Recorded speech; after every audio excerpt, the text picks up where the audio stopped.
Tous, bienvenue sur ce webinaire organisé par Segaf sur les fondamentaux RH pour managers. En termes de management dans la fonction publique, bon, on est bien conscient, hein, vous êtes bien placé pour le savoir, que le rôle du manager public a profondément évolué. C'est plus seulement un pilote d'équipe au sens, on va dire, classique managérial du terme, mais c'est devenu un véritable acteur RH de proximité. En tout cas, on aimerait que ce soit le cas. Et pourtant, il y a effectivement un certain nombre d'obstacles qui se présentent à lui, puisqu'il va devoir, ce manager, composer notamment avec une réglementation dense, mouvante et parfois difficile à maîtriser, que même parfois les services RH ont du mal à maîtriser.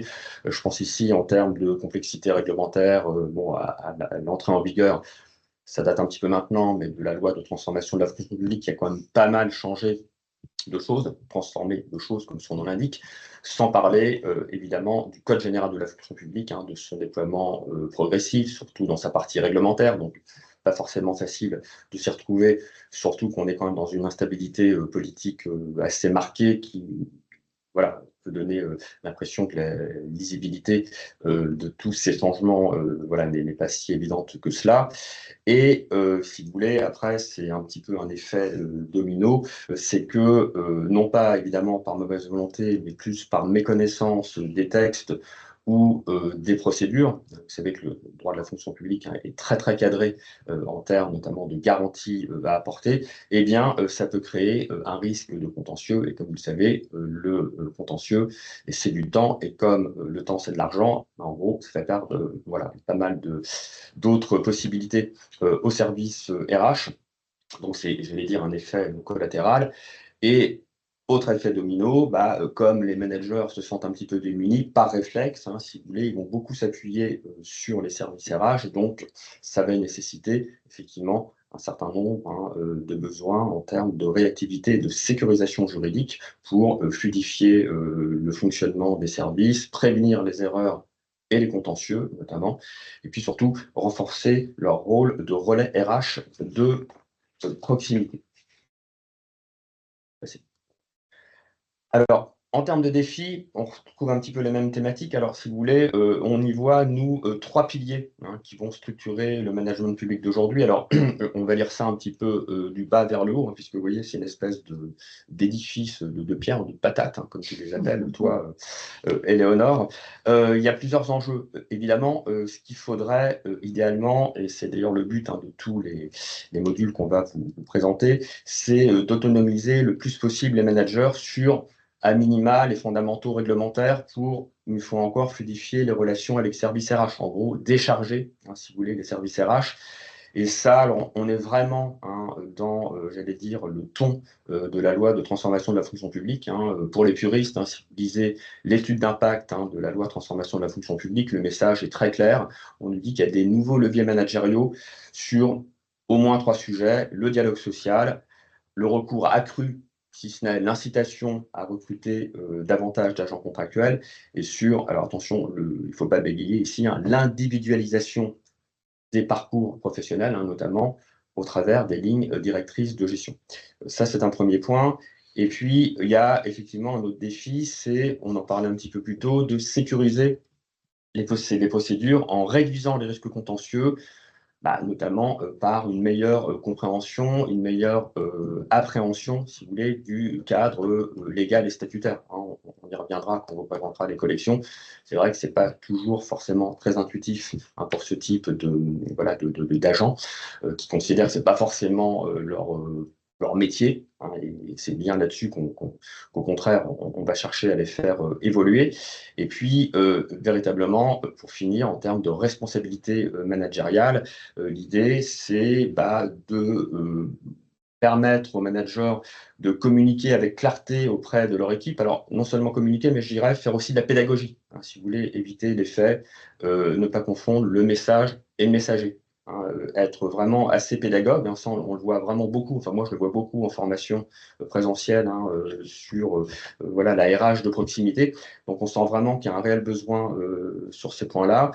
Il faut aussi, si vous voulez, le manager doit être exemplaire. J'entends par là que C'est notamment vrai, ceci en matière déontologique, hein. En gros, il doit montrer l'exemple. C'est-à-dire que non seulement le manager doit encadrer avec déontologie, mais en plus, il doit faire respecter ces principes déontologiques par son équipe, hein. Le Code général de la fonction publique, hein, nous rappelle bien que c'est le chef de service, hein, qui est garant, hein, du respect des principes déontologiques. Donc ça nous paraît très important.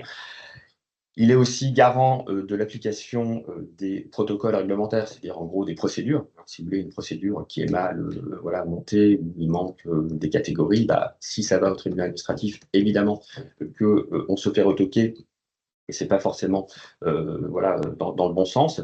Et puis l'idée, alors même si elle peut paraître un peu solennelle, mais si vous voulez, c'est vraiment l'idée de l'intérêt général, hein, c'est de pouvoir incarner les valeurs de la fonction publique, hein, avec un grand F, c'est-à-dire les enjeux, en gros, on va dire d'altruisme, de service voilà, pour l'intérêt général versus les intérêts particuliers, et vraiment être au service de toutes et tous voilà, dans cette mission de service public. Donc voilà un petit peu comment nous appréhendons ces différents défis. Merci. Ça n'a pas été trop long, ça va. Donc, on voit que les enjeux RH et les défis RH sont forts pour les managers et nous, on s'est posé la question de comment former ces managers à ces enjeux. On a identifié des besoins spécifiques de la cible manager en formation sur ces sujets ressources humaines. Un besoin vraiment d'agilité, d'avoir l'information au bon moment quand la question RH se pose. Un besoin de rapidité, donc voilà, d'être assez réactif sur la réponse qu'on peut apporter en formation. Et puis un besoin d'adaptation aux contraintes organisationnelles, parce qu'on se rendait compte que ce n'est pas toujours évident de mobiliser des managers sur ces sujets. Et tout ça dans un contexte de contraintes budgétaires et organisationnelles, de contraintes fortes. Et donc, ce sont tous ces constats qui nous ont amenés à résolument faire le choix du format digital learning pour répondre à ce besoin de formation. Et on va vous le présenter avec Éléonore. Bien, merci Stéphanie, merci Arnaud. Donc effectivement, on a fait ce choix fort d'opter pour le digital learning pour vraiment proposer des solutions adaptées aux problématiques et aux contraintes de vos managers. Et quand on parle de digital learning, j'avais envie un peu avant de revenir sur justement de quoi on parle quand on parle de digital learning aujourd'hui. C'est une notion qui a beaucoup évolué depuis une dizaine, voire une quinzaine d'années maintenant. On a toujours en tête la notion d'apprentissage numérique qui recouvre un ensemble de pratiques pédagogiques qui s'appuient sur des technologies numériques. J'aime bien insister sur la notion de pédagogie parce que c'est pas parce qu'on va utiliser des technologies numériques comme des modules e-learning ou encore des vidéos ou encore voire même des serious games qu'on s'autorise à avoir moins de pédagogie. Nous, on a à cœur de garder des formats pédagogiques apprenants, de qualité, de façon à pouvoir vraiment mettre les technologies au service de l'apprentissage.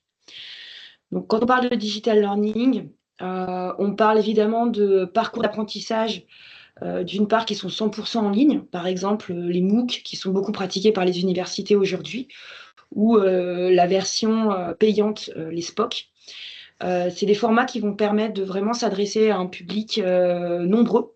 Donc quand je dis nombreux, on est vraiment sur des centaines de personnes qui vont pouvoir se former en toute autonomie, en toute flexibilité, et avec la possibilité de se former sous un format qu'on dit ATAWAD, c'est-à-dire anytime, anywhere, sur any device, donc en français, en bon français, quand vous voulez, quand vous voulez, où vous voulez, et sur n'importe quel support. Bien entendu, support numérique, c'est-à-dire ordinateur, tablette et aujourd'hui téléphone.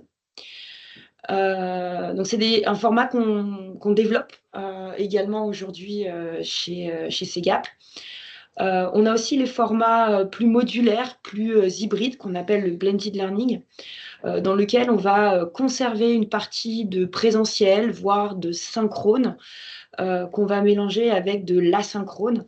Donc synchrone qui va pouvoir être donc en présentiel, en classe virtuelle, sous des formats variés. Ça peut être du stage, ça peut être un mélange de formation classique en salle, suivi de modalités plus originales comme des cafés apprenants, comme des meet-up, des formats moins formels d'apprentissage qui eux-mêmes vont être mélangés à des modalités donc asynchrones où les personnes vont pouvoir se former en autonomie, seules, sur des parcours en e-learning, sur des parcours en podcast, par exemple, avec des quiz qui leur sont poussés sur leur téléphone, par exemple.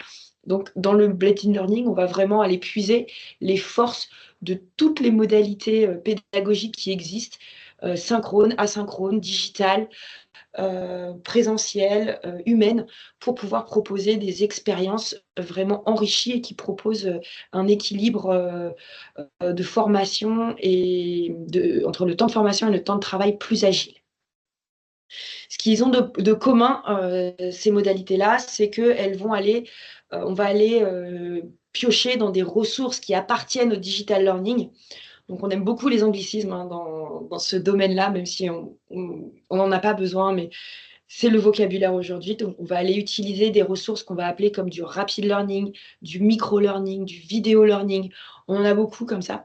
Mais voilà, donc par exemple, le rapid learning, ça va être des ressources qui vont être plutôt courtes sur des formats de 10 minutes, 15 minutes et qui vont être rapides à produire. Le micro-learning, ça va être des formats très courts, 2 minutes, 3 minutes, qui vont permettre aux apprenants vraiment de grignoter des ressources d'apprentissage pour être de plus en plus agile, pour que les personnes puissent vraiment se former dans le temps qu'elles ont, même si c'est 15 minutes, même si j'ai 20 minutes devant moi, 15 minutes, 5 minutes devant moi, je vais pouvoir aller piocher des ressources pédagogiques. On a évidemment le vidéo learning hein, qui s'appuie sur la vidéo apprenante avec des experts, de l'interview, du témoignage, des choses comme ça. Donc, toutes ces ressources qu'elles ont en commun, c'est vraiment de permettre aux personnes d'avoir un panel de ressources pédagogiques adaptées à leur temps d'apprentissage. Parce que, comme on le sait, aujourd'hui, on est très sollicité entre notre temps personnel, notre temps de travail. Si on doit rajouter dessus un temps de formation, il est important que ces ressources soient adaptées, adaptables surtout à tous ces rythmes qui se superposent. Et enfin, ce que va nous permettre le digital learning aussi, c'est d'être ludique, d'être captivant, d'être engageant, avec des formats qu'on va dire gamifiés, ludifiés en français, en utilisant des formats par exemple comme le Serious Game, ou encore des simulations, de la VR, de la réalité adaptée, de la réalité immersive. Alors, rassurez-vous, nous n'avons pas de module de réalité virtuelle pour les managers. Par contre, on a développé des modalités de ludification avec notamment des systèmes de serious game que je vous présenterai lors de la démo. Je vais avancer un petit peu sur les bénéfices du digital learning pour vous. Donc là, on était vraiment sur la partie pourquoi du digital pour les apprenants.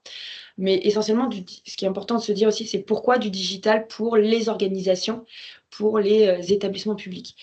Donc, on l'a vu, c'est une expérience de formation qui est optimisée et enrichie, donc ce qui vous permet aussi d'adresser à vos agents une expérience d'apprentissage plus innovante et plus engageante. Ça vous permet également de vous adresser à un plus grand nombre de personnes en un clic. Vous pouvez aller former des centaines de personnes sur un même parcours sans devoir les mobiliser sur des journées de formation, sans devoir capter des agendas. Et donc, vous allez pouvoir optimiser les plannings de formation et rendre plus efficace et optimiser ce temps de formation. Et cela va vous permettre également de maîtriser un peu plus le budget de formation, puisque étant donné qu'on va solliciter moins de synchrone, on va être sur des formats économiquement plus intéressants et plus rentables. Et d'un point de vue coordination de formation et suivi pédagogique, l'avantage du digital learning, c'est que ça va nous permettre également d'avoir un suivi des indicateurs en temps réel de comment avance de la progression des apprenants, de leur score, de leur avancement dans les différentes ressources. Le digital learning chez Cégap, c'est quelque chose qu'on a vraiment construit dans l'ADN de Cégap, c'est-à-dire on a construit des ressources qui sont 100% en lien avec notre expertise de la fonction publique. Donc on a utilisé, on s'est appuyé sur nos 29 ans de service aux acteurs publics pour garder cette qualité de contenu pédagogique et d'expertise dans nos contenus.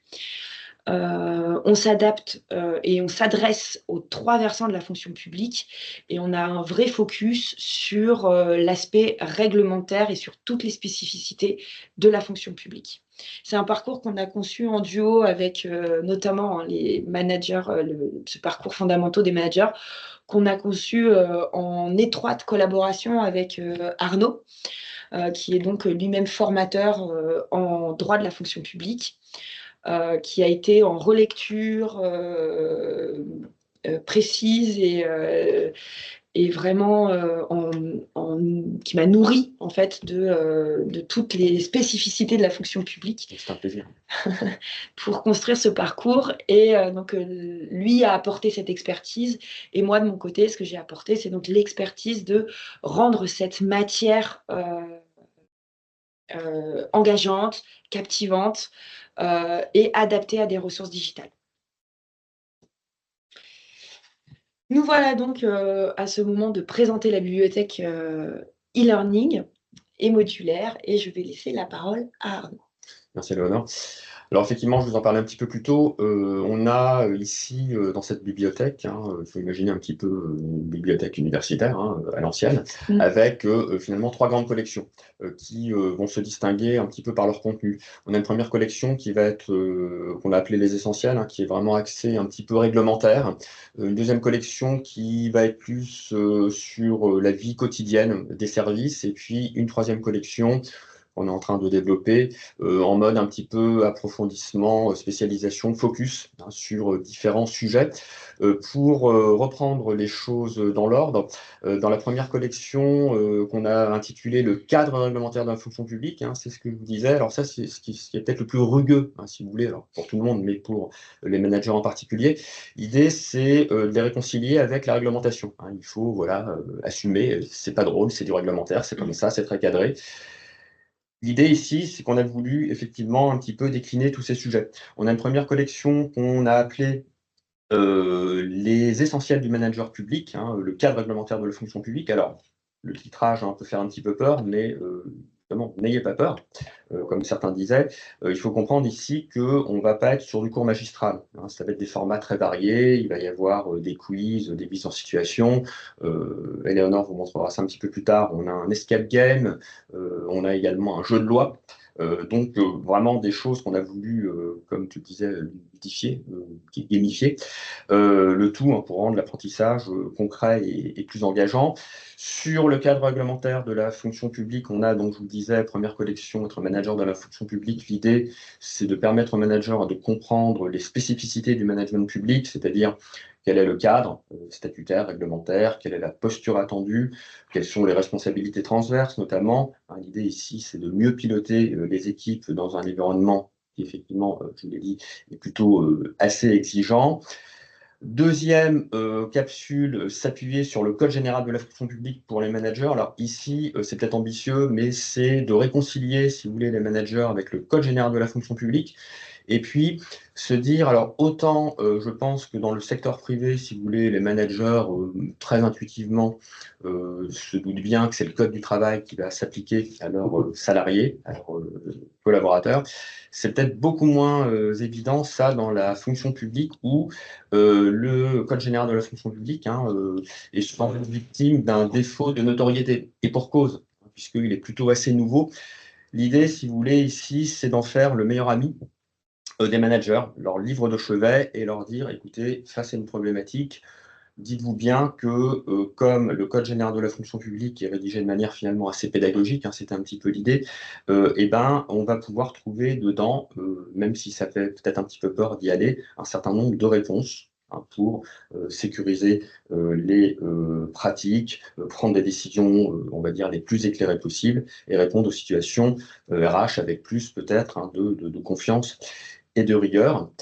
On va avoir une troisième capsule qui va être, j'en parlais un petit peu plus tôt, comment on applique les règles de la déontologie en termes managérial, hein. Je vous disais, ici, le chef de service est garant du respect des principes déontologiques. Et là, on va revenir, alors au travers, hein, d'un jeu de loi, hein, qu'a conçu Éléonore, sur les 6 valeurs, hein, fondamentales de la déontologie, c'est-à-dire les enjeux de neutralité, d'exemplarité, de probité, hein, notamment pour effectivement manager dans un cadre le plus déontologique qu'il soit.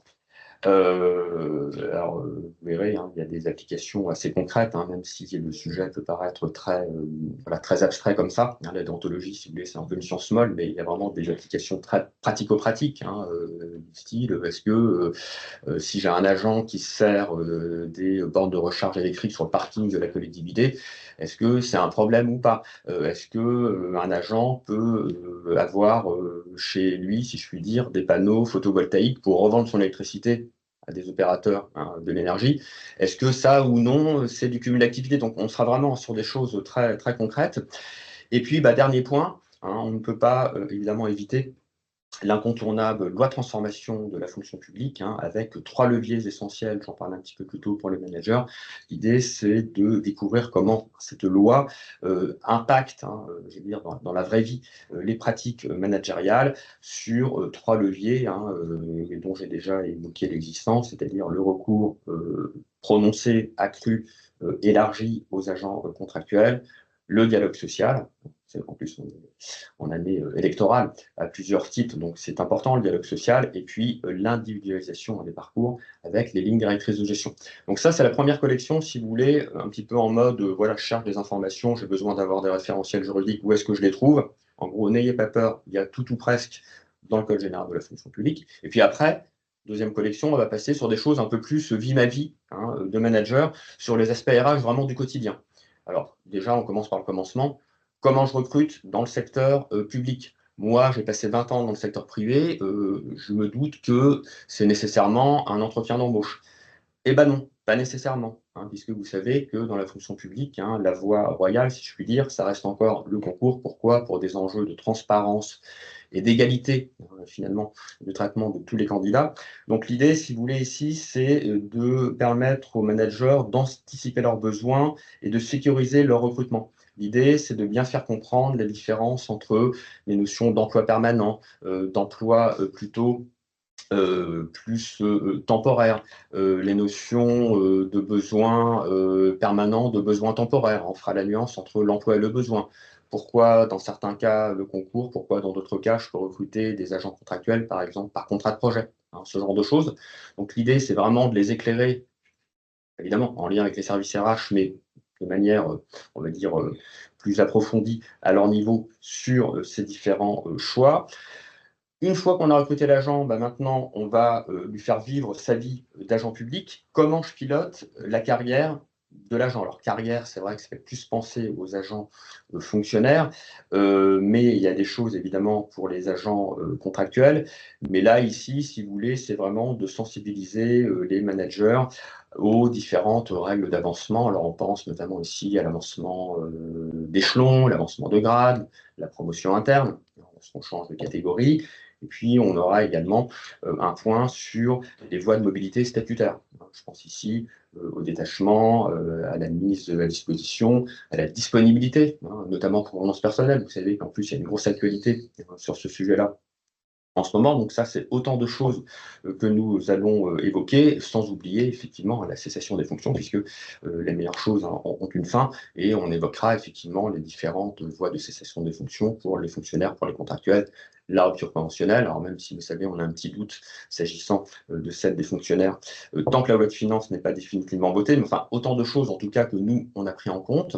Et puis, toujours dans cet exercice managérial, comment je prépare, je conduis un entretien professionnel. Alors, autant là, je pense que les managers, si vous voulez, sont plutôt assez sensibilisés sur je vais dire, le fondamental de l'entretien annuel. Ça, je pense que c'est acquis à peu près par tout le monde. Mais l'idée, ici, c'est de dire que ce n'est pas uniquement un exercice managérial, ça veut dire qu'il y a l'entretien, il y a sa préparation, et puis il y a l'après-entretien.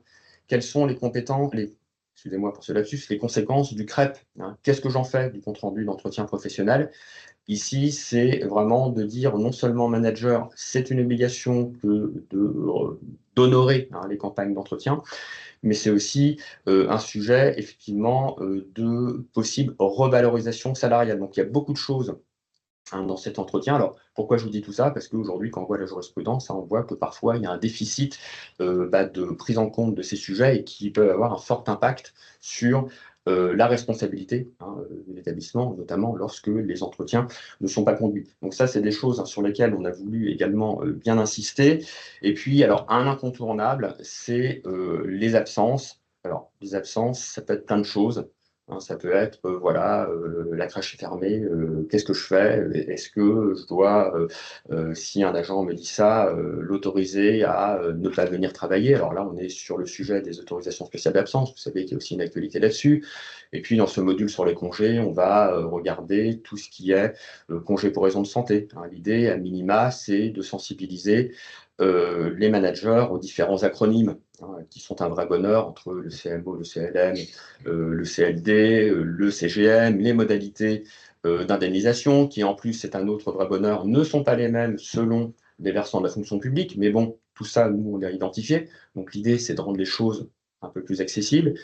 Et puis à côté des congés pour raison de santé, on va avoir les congés notamment pour se former, on va avoir les congés pour accompagner les proches, congés de proches aidants notamment, congés de solidarité familiale. Donc ça, ce sont des choses qui sont vraiment dans l'air du temps et qu'il est important que les managers aient à leur connaissance.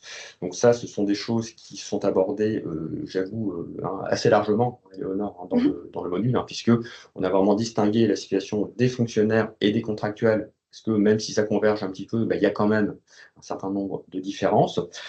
Et puis, dernière capsule, c'est comment, en gros, je décrypte un bulletin de paye. Alors, ça paraît toujours un petit peu intuitif, mais si vous voulez, en droit de la fonction publique, quand on n'est pas habitué à ces différents critères, on peut être un petit peu surpris lorsqu'on découvre avec grand bonheur le fait qu'il y a un double indice, un indice majoré, un indice brut. Et on ne dit pas au manager qu'à une époque, l'indice majoré s'appelait l'indice net, histoire d'envoyer encore un peu plus tout le monde. Mais tout ça, ce sont des choses qu'on a voulu rendre plus accessibles. Donc, en gros, on dit au manager, voilà, la rémunération, c'est pas compliqué. Il y a une partie, on va dire, un peu fixe, la rémunération indiciaire, comprenant notamment le supplément familial de traitement, l'indemnité de résidence, la NBI éventuellement. Et puis à côté de tout ça, et là, autre difficulté, parce que ce n'est pas forcément harmonisé dans les trois versants de la fonction publique, le régime indemnitaire, le RIF7, éventuellement le RIPEC pour l'enseignement supérieur, IFSE, CIA, en gros tout ce qui est prime, indemnité, etc. Donc ça, ce sont des choses qu'on a vraiment mis en œuvre dans ce module qui est assez poussé, il faut bien le dire. Il y a un point aussi sur toutes les cotisations sociales, donc vraiment assez poussé. L'idée, voilà, c'est de permettre d'avoir ici une première réponse, sans forcément être un spécialiste de la paye, mais de ne pas rester complètement sec face à un agent qui éventuellement se pose des questions sur la façon dont sa fiche de paye est présentée. Ça, c'est pour, on va dire, les côtés un petit peu vie ma vie de RH, de manager au quotidien. Et puis, dernière capsule, comme je vous l'annonçais, plutôt des capsules d'approfondissement, alors sur des sujets assez structurants que sont notamment les procédures disciplinaires. La procédure disciplinaire. Ici, on va, si vous voulez, faire comprendre au manager qu'en tant que supérieur hiérarchique, il est responsable finalement de la rédaction d'un rapport. C'est-à-dire qu'il ne va pas la mener tout seul, cette procédure. Les services RH, évidemment, seront en appui, mais On va faire comprendre également au manager que lorsque le dossier éventuellement arrivera devant le conseil de discipline, eh bien, les membres qui vont examiner le dossier ne connaissent pas forcément le service. Donc, en gros, il y a quand même pas mal d'enjeux qui reposent sur le manager lui-même. Donc ça, c'est des choses sur lesquelles on reviendra avec les différentes échelles de sanctions selon les types d'agents. Et puis, il y a également une sensibilisation au fait qu'il ne faut pas confondre discipline et insuffisance professionnelle, qui sont quand même deux sujets différents, même si parfois il y a un petit peu confusion des genres. Ça, c'est un premier point. Deuxième point, alors, qui n'est pas en lien direct, évidemment, qui est tout ce qui est finalement, là, on a voulu faire un focus sur les risques psychosociaux. Déjà, qu'est-ce que c'est qu'un risque psychosocial? L'idée, vous savez, c'est que l'employeur public en particulier a une obligation de sécurité et de résultat que de prévenir les risques professionnels. Alors, il y a les risques physiques, certes, mais aussi les risques psychosociaux qui reposent, comme vous le savez, sur un certain nombre de typologies, l'intensité, le temps de travail, les exigences émotionnelles, notamment les conflits de valeurs. Donc là, on a voulu effectivement construire un module qui permette aux managers d'associer ses collaborateurs, de bien identifier les personnes ressources, parce qu'il ne va pas être seul, le manager. L'idée étant de pouvoir mettre en œuvre un management adapté. Pourquoi? Parce qu'on se rend compte également, là, dans la jurisprudence, que l'exercice de l'autorité hiérarchique peut parfois dévier et parfois donner lieu à des situations de harcèlement, notamment moral. Donc là, c'est vrai que dans la vraie vie, c'est ce contre quoi, évidemment, on veut pouvoir lutter. Et puis, dernière capsule, alors qui, elle, sera plus légère, si je puis dire, alors, qui est d'actualité, c'est vraiment faire comprendre aux managers qu'il y a différents types d'instances de dialogue social dans le secteur public, un petit peu comme dans le secteur privé, c'est-à-dire que d'un côté, on va avoir les relations individuelles, je pense notamment à la CAP et à la CCP.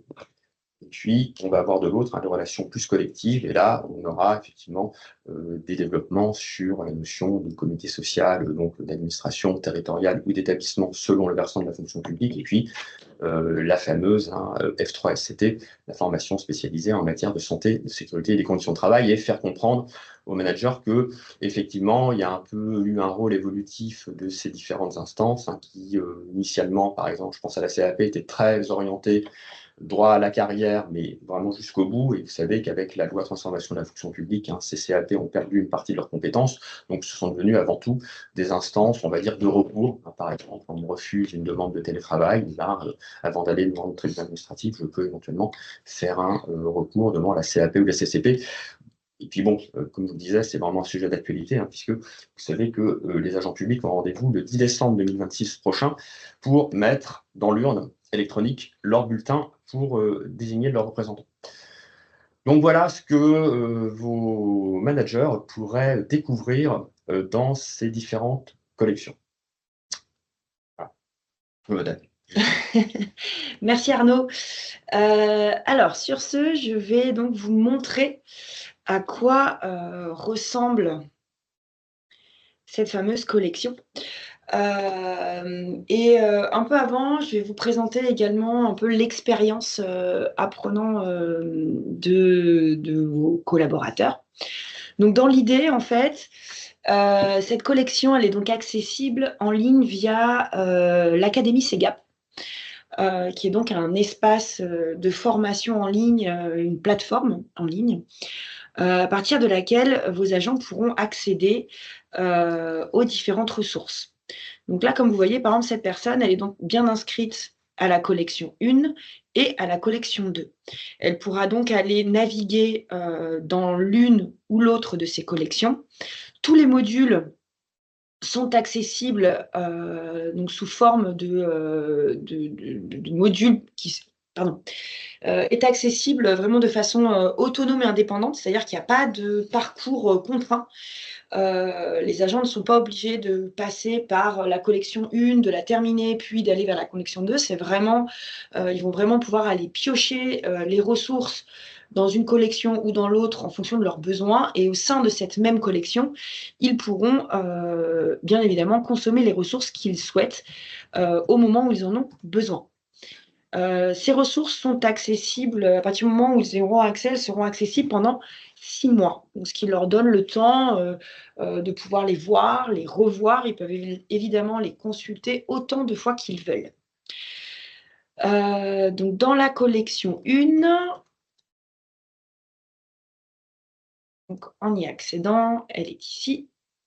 Dans la collection 1, vous avez donc à chaque fois les objectifs qui sont présentés et vous avez donc 4 modules ici. Donc, être manager de la fonction publique, s'appuyer sur le code de la CGL, s'appuyer sur le code de la fonction publique, appliquer les règlements de la déontologie et la loi de la transformation. Je vais vous présenter dans un premier temps comment se présentent ces modules. Donc, je clique sur « Commencer le module », par exemple le module de la loi sur la transformation. J'ai ici un petit descriptif et je peux y accéder directement en cliquant sur les ressources. Donc, l'expérience, comme vous le voyez, est assez fluide. Il peut commencer sa ressource.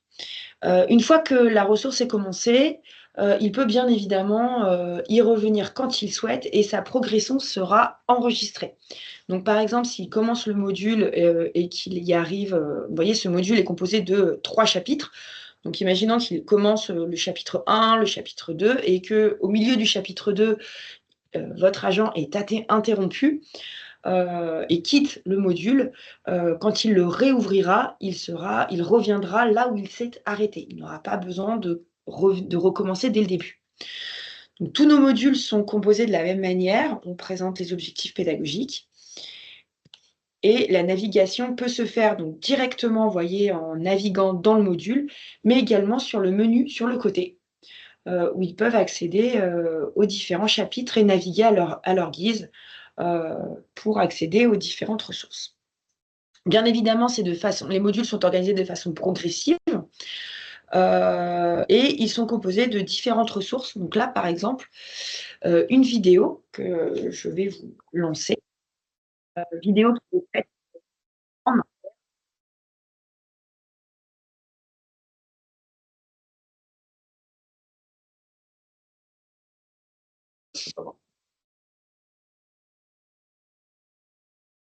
Donc, c'est une vidéo sous forme d'interview.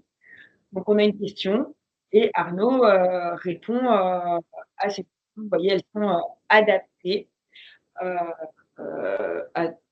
un modèle, un format court de 2 minutes, dynamique, engageant pour pouvoir inviter vos apprenants et vos apprenants à la suivre. C'est pas le son de la vidéo. Comment? C'est pas le son de la vidéo, apparemment. D'accord. Ah, pourtant, je l'avais activé. Partager le son. Ah, c'est étonnant. Je l'avais activé. Je suis désolée si vous l'avez. De toute façon, c'est des ressources qu'on va pouvoir vous proposer en accès premium. Il suffira de contacter votre commercial et de nous le demander et vous pourrez y accéder. Donc, on a ensuite des formats, toujours dans l'idée d'avoir des formats dynamiques. Vous voyez, on a des formats d'apprentissage interactifs. Donc, où l'apprenant doit cliquer pour voir apparaître les informations au fur et à mesure. On essaye de varier les formats. Ils peuvent cliquer pour naviguer de droite à gauche ou de haut en bas en fonction des activités. On a intégré des infographies qu'on a réalisées nous-mêmes, sur lesquelles qui peuvent s'agrandir, qui peuvent être consultées en ligne et qui peuvent être également téléchargées. On a ensuite eu à cœur d'essayer de rendre ces ressources, encore une fois, interactives, donc avec des schémas et des infographies sur lesquelles on peut cliquer de façon à ce que des informations apparaissent. Encore une fois, toujours dans l'idée de ce que la personne et les apprenants puissent avancer au fur et à mesure, être interrompus, revenir là où ils sont, revoir des ressources facilement et réaccéder à des ressources le plus facilement possible. On a eu ensuite à cœur de rendre ces ressources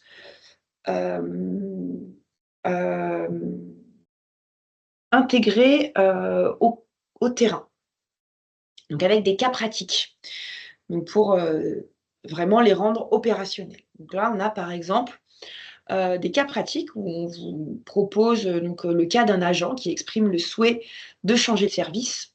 Quelle est la référence, quelle est la réponse que le manager va pouvoir lui donner? Donc vous avez ici plusieurs réponses et vous allez pouvoir dire bon, bah non, je refuse. Et vous avez évidemment un feedback correctif qui va vous permettre de réajuster votre réponse. Donc là, on a choisi cette forme de quiz, mais on en a aussi d'autres avec des quiz plus classiques. Donc là, on a une bonne réponse, c'est un go, oui, cette réponse est adaptée. Donc voilà pour la présentation de ce module. Donc là, on est sur un module classique qui va durer une quinzaine de minutes et qui se termine par un petit quiz de validation auquel la personne doit avoir 80% de bonnes réponses. Alors, dans la mesure où les ressources ne sont pas contraintes, il peut, bien entendu, s'il n'obtient pas ces 80% de bonnes réponses, l'agent pourra, bien entendu, continuer son parcours. C'est vraiment un score, on va dire, qui a une valeur un peu de validation, voilà, de ce qu'il a acquis. Il peut le refaire autant de fois qu'il veut pour augmenter son score. J'avais ensuite à cœur de vous présenter le fameux escape game qui est sur piloter les étapes d'un agent, les différentes étapes de carrière, piloter les étapes clés de la carrière de vos agents. En fait, on a pensé à la fonctionnalité d'un escape game parce que il y a quand même beaucoup de thématiques à aborder et ça aurait été un peu long et un peu ennuyeux, sans rien cacher, que ce soit de façon très linéaire. Donc, on a imaginé la forme d'un escape game de façon à aborder 4 grands sujets. Donc, ces 4 grands sujets, ce sont les 4 positions statutaires, la mobilité et la réorganisation, l'avancement et la promotion de carrière, et enfin la cessation de fonction. Donc en fait, chacune de ces thématiques est imaginée comme une salle d'un escape game. Vous savez, le principe d'un escape game, c'est que vous avez des salles desquelles vous devez sortir et obtenir une clé. Donc chacune de ces thématiques est imaginée comme une salle de laquelle vous devez sortir et donc pour pouvoir sortir de cette salle, vous devez relever un défi. Donc vous avez ici le défi mobilité, le défi réorganisation, le défi avancement, le défi cession de carrière. Et à la fin, si vous réussissez ce défi, vous obtenez un code de déverrouillage qui vous permettra d'obtenir le badge expert statut et qui va vous permettre de passer à la salle suivante. Donc, c'est le seul module qui est imaginé sous cette fonctionnalité, sous cette modalité de verrouillage. Mais c'était une façon pour nous. Donc, bien évidemment, l'agent, une fois qu'il aura déverrouillé une salle et qu'il arrête sa progression, s'il revient 2 jours après, imaginons, cette progression sera enregistrée. Il pourra évidemment continuer vers la salle suivante. Toutes les thématiques sont organisées de la même manière. On commence par leur faire un apport, par exemple, vraiment un apport de connaissances. Donc là, par exemple, sur les 4 positions de l'agent, avec une infographie interactive qui nous permet d'aborder les 4 différentes positions statutaires. Les unes après les autres, donc le congé parental avec des informations qui apparaissent au fur et à mesure, etc. Une fois que ce défi et une fois que vous avez donc eu les informations suffisantes, vous pouvez passer donc au défi. Ici, le défi, ce sont des cas pratiques à relever. Donc, vous avez un cas pratique qui est constitué sous forme de scénario où vous avez plusieurs réponses possibles. Vous êtes face à un agent, donc vous incarnez un manager, vous êtes face à un agent qui a une demande, une problématique, une question. Et donc, vous avez la possibilité de plusieurs réponses. Donc, vous pouvez, par exemple, imaginer lui dire, bah, non, ce n'est pas possible, tu ne peux pas suspendre ton activité. Et là, vous avez sa réaction plutôt déçue. Et donc, vous pouvez naviguer dans le scénario jusqu'à obtenir la bonne réponse et avancer dans le scénario. Donc, ça va nous permettre de balayer en fait différentes possibilités, plusieurs réponses managériales face à des situations issues de la réalité du terrain. Et une fois que vous avez fini votre cas pratique, donc, ce qui va vous permettre de valider votre réponse, c'est un quiz classique. Donc, qu'est-ce que vous avez posé en tant que manager pour répondre à cette situation? Nous lui avons proposé, par exemple, un détachement. Si c'est la mauvaise réponse, vous ne pourrez pas avancer. Donc, il va falloir absolument trouver la bonne réponse. Donc, en l'occurrence, c'est une disponibilité. Si ma mémoire est bonne, c'est cela. Et donc là, vous accédez ici à la mémo card qui va pouvoir être téléchargée sur la disponibilité et vous pourrez passer au cas suivant jusqu'à obtenir le code. Je vais essayer d'aller rapidement pour vous montrer. Ah, raté. Mehdi voulait un congé parental, un poste équivalent. Voilà. Voilà. Il pourra ensuite télécharger son mémo-card sur le mémoire, sur le congé parental. Et ici, rapidement, un poste ailleurs. Là, on est sur le détachement. Je vais un petit peu vite pour vous montrer. Bravo, donc voilà. Donc ça, ce sont tous les leviers de gamification. Et vous allez obtenir du coup votre code de déverrouillage. Voilà. Donc, on a essayé d'être dans l'air du temps. Affichage qui se bloque. Je peux voir le code. J'obtiens le code.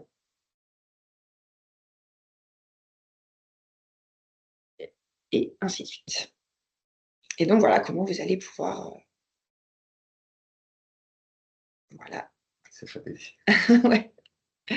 Donc, le code, c'est le 2678A. C'est parce que, excusez-moi, il y a un élément sur mon écran qui ne me permet pas de cliquer là où il faut. Voilà. 2678A. Je le reporte ici. 2678A. Je valide. Et je peux accéder à la salle suivante et obtenir mon badge. Voilà. Je ne sais pas comment je suis en temps, mais on est plutôt pas mal pour se dire qu'on vous a présenté quand même une bonne partie du... voilà comment fonctionnent nos modules.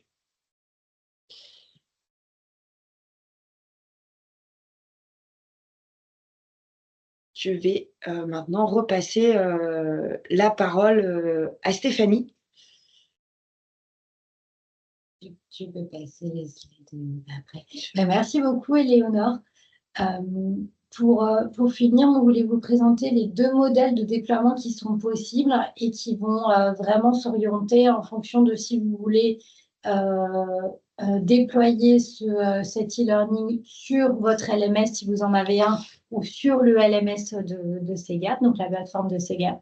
Et donc, le premier scénario, c'est un achat de licence. Donc là, c'est Cégap qui gère tout, en fait, de A à Z, qui envoie les convocations, qui gère l'apprentissage, en fait, la montée en apprentissage du manager et de l'agent. Et là, vous avez vraiment une gestion déléguée du déploiement de la solution. Et l'autre solution, c'est que vous pouvez acquérir ce module pour le mettre sur votre LMS. Donc, dans ce cas-là, on vous fournit des SCORM, qui sont des formats que vous pouvez intégrer sur votre LMS. Et dans ce cas-là, vous faites l'acquisition de modules de façon illimitée en implémentation sur votre dispositif LMS. Là, c'est plus si vous êtes déjà un petit peu avancé dans la démarche de digital learning et si vous avez déjà des équipes en interne pour pouvoir gérer aussi ces différents modules. En tout cas, ces deux possibilités existent chez Cegap et on peut vous proposer ces deux modalités de déploiement. Donc, on vous remercie de votre attention et n'hésitez pas à revenir vers nous. On vous souhaite une excellente journée.